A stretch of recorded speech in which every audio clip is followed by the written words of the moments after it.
Thank you, Member Combs. Member Hahn? Thank you, Member Perez.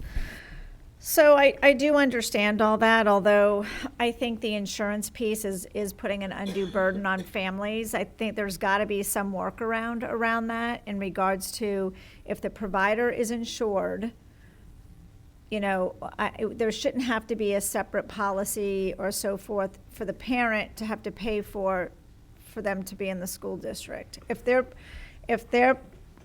I mean, do you want to add to that? Am I misunderstanding? It's not a separate policy. It's the provider has to have a policy.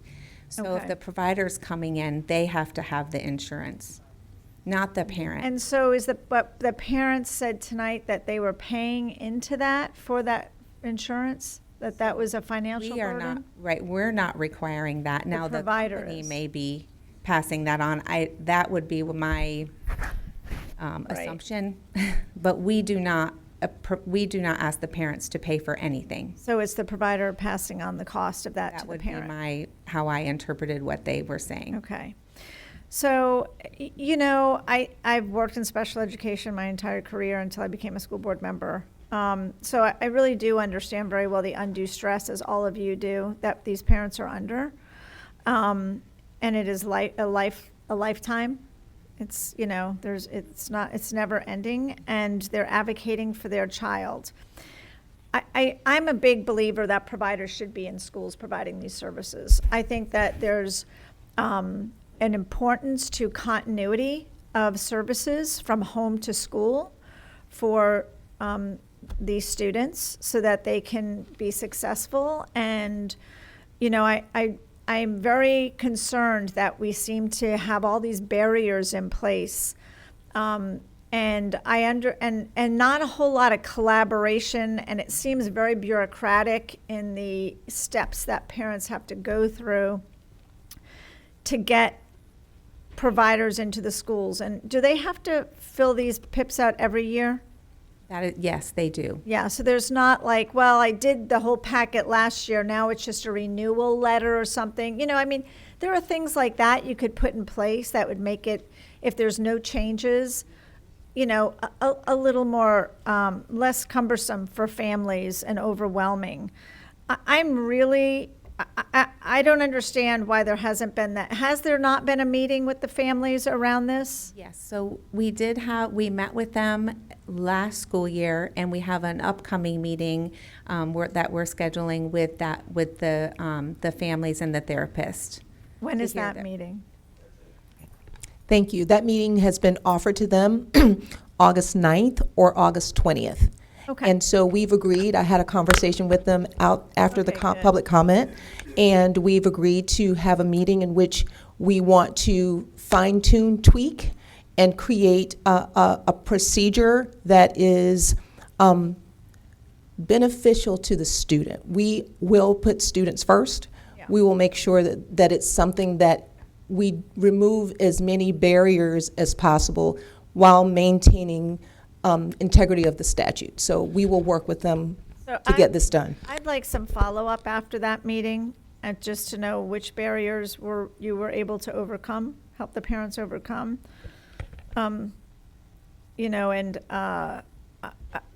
also think it's important for principals and teachers to have a clear message from district leadership that this is an important part of these children's education, and we need to be very collaborative with these private providers when they come into the schools. And, I think that if that message comes from leadership, it will go a long way. I am concerned that the principals and the teachers at a very granular level are making decisions on when and where. I think that needs to be really a collaborative discussion, much like an IEP meeting is with the families. I don't think because I think that there's a lot of expertise that the providers provide and families provide that principals, they don't have that expertise. They have their own set of, expertise in how to run a school and all those things. But, you can't be expert at everything. Otherwise, you're an expert at nothing, right? So you know, everyone has their expertise, and it should be respected, and it should be part of that conversation. Which I'm sure I would imagine that that's happening. That a principal and a teacher isn't meeting and making that decision in a silo. No, it is a collaboration meeting where they document together, the private provider, the parent, the principal, and the teacher.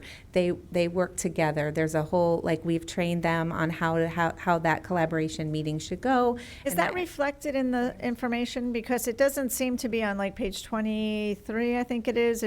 It's not, I always get the page number wrong. You're looking at the policies and procedures? Yeah. So on the website where the parent finds the packet, that is in there, the collaboration meeting. Why wouldn't it be in our procedures if it's on the website? If it's part of the procedure?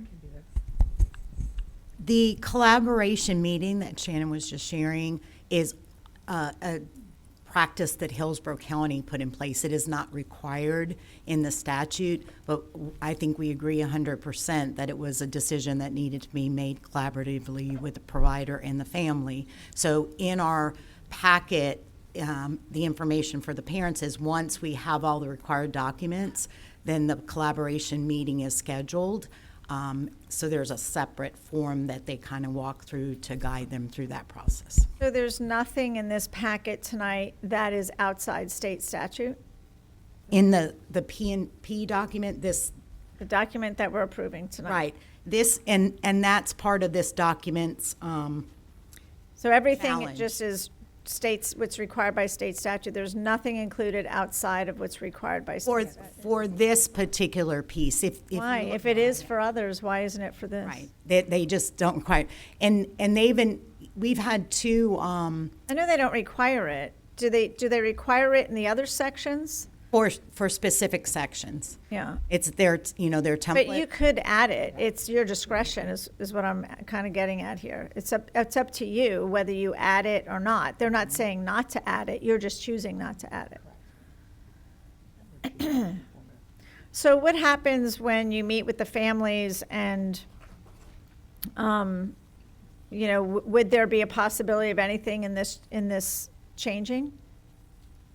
In the procedure that we have changing, yes, well, that is a fluid process. In what we're When approving we meet tonight. when we meet with the families about our procedure, like when the one therapist brought up that could we do the observations before, those are reasonable requests. That's a fluid process. We can change that, yes.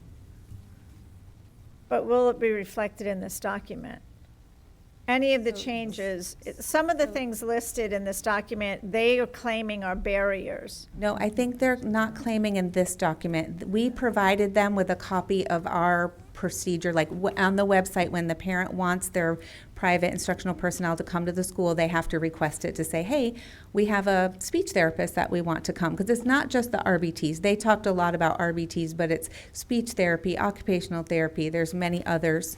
The parent requests it, that's when we have to verify the credentials. They're talking about that procedure.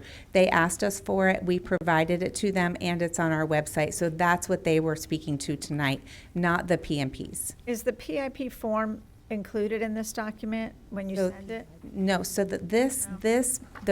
policy and procedure, it's a template from the state. Right. They They don't ask for like a copy of No. that or anything, is my point. No. Okay, so if you meet with this group, when you do, not if you do. We are going And changes are made, whether it's around the form or like we talked about, some of the other things, that can be done even if this is approved tonight. Yes. Because I don't want to approve something and then you go to the parents and say, well, the board approved it, so we can't change it now. No, Okay. we can change it, yes. I don't want to And hear Dr. that. Hahn, thank you for saying that. So we were talking about a P&P document that's in front of the board right now, and then we're talking about the PIP document. Right. So it's different. but any changes that we were to make in this upcoming meeting, approving this document tonight doesn't restrict our staff from making any procedural changes to benefit and enhance this. Because student. I am happy Yes, ma'am. to create school board policy to address these issues. They cannot be addressed at the staff level.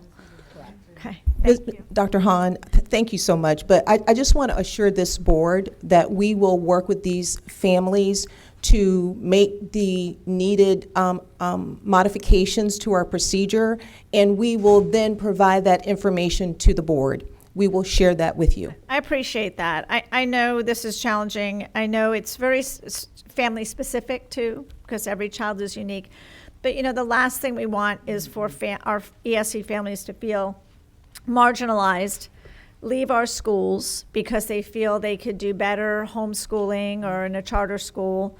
And that's what happens, you know. And so that's why, you know, it's so important to address these issues and make sure they feel, you know, heard and their kids are serviced. Because a lot of these families, they've been fighting for their kids' rights since they were babies. So, you know, I'm sure they're tired. You know, they're tired and they you know, they need to feel like, you know, they need us to alleviate some of that hardship at the end of the day. So, thank you. Thank you, Member Hahn. Member